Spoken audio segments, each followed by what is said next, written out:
So I was diagnosed in November with the metastatic breast cancer. I was diagnosed with colon cancer in July.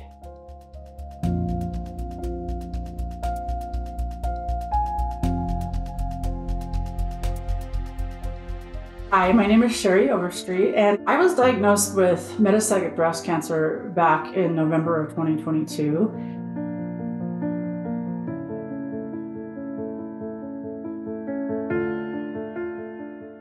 So the breast cancer had metastasized to my bone marrow, and it was tanking my blood. So what ended up happening was my blood was tanking, and that the doctors were like, we don't know what's going on. And so they had to try to figure all of that out. And they ended up finding a mass in my breast, and then one thing led to another. And so they were like, yep, you're stage 4 metastatic breast cancer. They said that it was very aggressive. And then, they wouldn't do any sort of treatment until after I had some transfusions. So I went through multiple transfusions, and then I was put on a targeted treatment. And so that was being done every 3 weeks. And I'm still on that, actually. The good news about this diagnosis is that I've had 3 scans. The last 2 scans showed no evidence of disease. I didn't have to have any sort of breast surgery.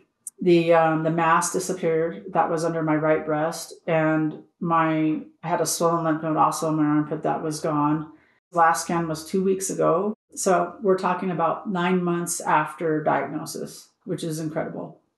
Yeah, so I had, I remember, I got no evidence of disease on the last round of my chemo treatment that I had for the breast cancer. I got to ring the bell, which was awesome. Thank you.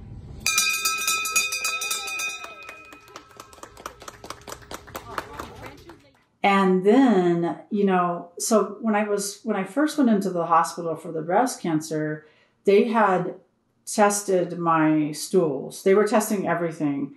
Well, in January, they found traces of blood in my stool. And the oncology team didn't want to do a colonoscopy because I was just in a very vulnerable state. It helped, body-wise. They wanted to wait, and my oncologist definitely wanted to wait until after I had done the 12 rounds of Herceptin. So I did all of that, and I waited a little bit, and then I got scheduled for a colonoscopy and did that procedure. And then a couple of days later, the doctor that did the colonoscopy called and said that it looks like cancer, that I have cancer. And that was really shocking. And I did have a breakdown right away. I reacted a lot differently than I did the first time. The first time I was very numb. The second time I just was mad. I was really mad and upset. And so I did have a meltdown. And then I came out of that and I was like, okay, I don't know where it is exactly. We don't know. I didn't have a stage or anything yet. They wouldn't have been able to tell me that until after the surgery. So they scheduled a surgery. I had a polyp that they had to remove. And then I also had something in my rectum. However, they wanted to break it up into 2 different surgeries. The one in the rectal area was not cancerous at all. The one they took the polyp out, they tested it, and it was, cancerous. And then they also tested 35 lymph nodes. And out of the 35 lymph nodes, 2 of them were positive for cancer. So they classified me as very early stage 3 colon cancer, which is totally separate from the breast. So now we've got the breast cancer under control, and now we have been diagnosed with colon cancer. So I was diagnosed in November with the metastatic breast cancer, and then I was diagnosed with colon cancer in July. So I don't have anything genetic. So we do know that because I did the genetic testing, and I don't have the BRCA1 gene for breast cancer. I've been investigating it a little bit, and I'm convinced that it's environmental. I was in the military for a long time, and I was exposed to fumes and asbestos and different things like that. So it could be that. I don't know. I don't know how I would prove it. It's the only thing I could think of. It is very odd that there's two different They're two different separate cancers. They're not, because that's what I asked. I was like, well, is it because of the breast? And they're like, no, it has nothing to do with it. I kind of suspected it though, right? So again, when you're looking back at something, it's easier to see it. When you're in it, you don't really see it. So I had, I had downplayed again some of my symptoms. So, during pregnancy, I got hemorrhoids. And so, I have had those off and on. And a lot of times there's a little bit of bleeding that happens when you go to the restroom. And I did notice that. I was just like, oh, it's just hemorrhoids. It's no big deal. And it wasn't. It was actually from it was colon cancer. And I just kept downplaying my symptoms. So it was a good thing that they did test that and caught it when they did. So, so now where we're at now with it is there's a test that I highly recommend people get. It's a signature test where they actually test that if there's any residual or colon cancer in your bloodstream. So you can do this lab. So I did the blood test prior to the surgery and it was positive. So that means that there's cancer in the bloodstream. So, and then they said, well, we'll test you again afterwards. So they tested me again after they took it out and it was negative, which is really a good sign that it, that it's not going to come back. However, to prevent reoccurrence, they wanted to do more chemo, which I wasn't really happy with because I was like, I just got through this thing. Like, I don't want to do this again. I was in complete resistance to it. I had to really, really listen to my doctor. And I said, I don't want to do this, just to let you know. And I just want to know, what's the risk reward? Is it worth the risk? And for the reward, right? So basically it's 50, if I don't do it, it's a 50% chance that it will reoccur, that it will come back. And if I do the treatment, then it's like a 10% chance. It's better if I do the treatment, even though I don't want to do it. So I made the choice to do it. So I just started the second one and I'm on oxyplatin. And that will be every 3 weeks. I did the first round not that long ago, and my side effects are a lot different. I wasn't expecting that. I was like, oh, I got it. I got this. It's like, no, this will be a piece of cake. No, it's actually way different. So I have a lot more nauseousness with this drug. And I have one of the things that oxyplatin does is your fingers, like when you touch something cold, it kind of burns or stings, like frostbite. So I do have that tingling in my fingers. I get I have a sensitivity in my jaw when I eat anything. It has to be very warm. I'm like anything cold or even remotely cold will kind of sends a shock to my jaw. And so I have a little bit of that. Sometimes I'll have tingling in my hands and my feet. That's not too bad. Really, the biggest thing is the nauseousness. It doesn't feel great. I'm learning to, I eat a lot differently than I used to. I eat a lot more. I've actually gained weight this time, which is great because I had lost.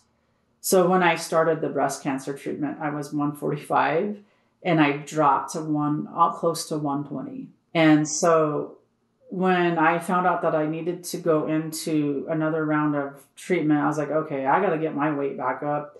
So I started eating differently. I did go plant-based. However, I eat a lot more rice and potatoes and carbs, a little bit more carbs so that I could gain weight. Started working out more, which has helped me tremendously get through this chemo. So I'm going into this one a lot stronger. Bananas seem to help a lot. Bananas and yogurt, for some reason, seem to be my thing that helps with that part of it. And walking and exercise actually really does help with it as well. I've been doing, there's an app called Couch to 5K. So I've been doing that. So it's basically interval training. So what it does is it'll be walk 5 minutes, run 1 minute, walk 2 minutes. So it does this. Has really helped me a lot. So I've been running a little bit more, which has been really great. I have more energy because I do that. And then, also the weight training has helped me gain weight back. So yeah, so the first one, the prep was I had to do a lot of those it was 5 days of insure, so the little shakes. And that was a little rough for me because I had eliminated sugar from my diet. Like I didn't eat a lot of sugar because sugar just caused my body to be more inflamed. And so I had to drink those for 5 days. It was like 2 drinks a day. And I was like, oh, it was like so many calories. And so that was the prep for the surgery, really. And, just I had to do some fasting before and different things like that. So that surgery went really well. I was in a lot of pain coming out of it because it was a colon resection. Basically, they took out part of my colon and resected it, put it back together. I had a very non-invasive surgery. So they did robotic laser surgery. So it's basically, you can't even hardly tell that I have scars, which has been really nice. I am so grateful for technology now because, if this would have been in the 80s, I might not be here. And so we've come a long way in just science and how much we've advanced. So yeah, the recovery time, I was in the hospital for 5 days after that one. And then they did the other rectal surgery separately because they just thought that doing both of them wouldn't be a good idea, which I agree because the second one was very painful to go to the bathroom. And that was just a day procedure. I was in and out of the hospital the same day. However, my recovery time for the second one was a lot longer. It was a lot longer because of where it was. So that one was a little tough for me. I bounced back pretty fast. And I think part of that was because I had gone into it with, my body was a lot stronger. I had gained more weight. I was exercising. So I think I bounced back quicker because of that. They told me, oh, yeah, it's going to take 6 weeks for both. And it was really minimal. It was maybe 3 for both. So half the time. Wow. I did have a lot more anxiety come up this time, which was very interesting for me. And so I was walking and, I walked it out a little bit and I'm like, I don't know, what is it that I'm afraid of? I just started to ask questions. And again, I think that to alleviate anxiety is just to go for face it versus running from it. So a lot of times with anxiety, it's like, oh, I have anxiety. I'm so anxious. It's like, take a deep breath. Well, that doesn't really get to the root of it. So I think for me was asking really good questions like, okay, what are you afraid of? What's the first thing you're afraid of? Oh, I'm afraid it's going to come back. Okay, well, if it's going to come back, then what are you afraid of? Well, I'm afraid I'm going to die. Okay, so if you die, then what? Like what else are you afraid of? I'm afraid my kids will be, they're not going to know what to do with themselves because they don't have their mom here. Okay, so why are you afraid of that? And then the root of it was guilt. The guilt that I hadn't prepared them for life. So, the thing that you think it is that you're afraid of is really not the thing. And so I think it's really important to ask those types of questions to get down to the root of it. So you could pull the root out and go, okay, it's guilt. Like I didn't have any clue it was guilt. And so it really helped me to alleviate that anxiety. And so, it's a journey and it's like, it's life, right? In life, we're going to go through ups and downs anyway. It doesn't because I have cancer doesn't mean I'm really different than anyone else, right? Like we still all go through things and we're all going to have ups and downs in life. And the only guarantee about life is it changes. Like it changes all the time. I just think that it's important to just really be kind to yourself and, you know, give yourself what you need. That's one thing I've learned is like, I got to check in with myself and go, okay, what is it that you need? Don't dismiss what you need. If somebody asks you for what do you need? tell them because people want to give you what you need. And so, I think that's really helped me to navigate this. And I think, really good attitude has helped me as well, and appreciating my life, appreciating where I'm at versus, I could make the choice to be in a corner and curled up in a ball. And I'm like, I just don't, I want to give 100% while I'm here. And so, by giving back to the community by sharing the story and doing the podcast and videos or whatever I can do to get the message out, I'm going to do it, because I think that there's not enough hope and inspiration. And so that's what I want to give to the world, is more of that versus the other part, the doom and gloom part.